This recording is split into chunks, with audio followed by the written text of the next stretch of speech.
ગાંધીનગર મહાનગરપાલિકાના એક ઉચ્ચ અધિકારીને એસીબીએ લાંચ લેતા રંગે હાથ ઝડપી પડ્યો। મળતી વિગતો અનુસાર ફરિયાદી વાહનોના ઓથોરાઇઝ ડીલર તરીકે ખરીદ વેચાણનો ધંધો કરતો હતો। ફરિયાદી દ્વારા વેચાયેલા એક વાહનના મહાનગરપાલિકામાં ટેક્સ ભરવા મામલે વિસંગતતા ઊભી થઈ હતી। આ મુદ્દે કાર્યવાહી કરવાની જગ્યાએ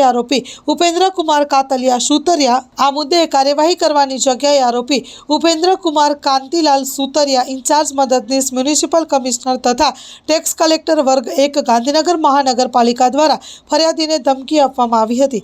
આરોપીએ ફરિયાદીને કહ્યું હતું કે જો તેઓ ફરિયાદ કરશે તો તેમની એજન્સીનું લાયસન્સ રદ કરવામાં આવશે, કાયદેસરની કાર્યવાહી પણ કરવામાં આવશે।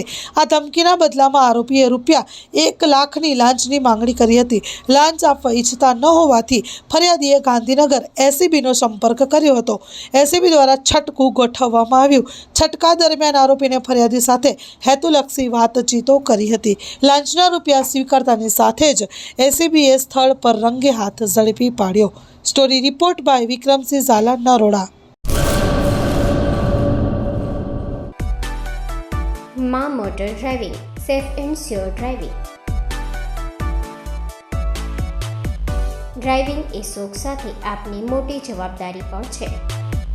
અમારા ઇન્સ્ટ્રક્ટર દ્વારા સચોટ અને સરળ માર્ગદર્શન આપની રોજની તાલીમની માહિતી મેળવીને શું અધુરાશ છે તેના ઉપર પૂરું ફોકસ કરાય છે।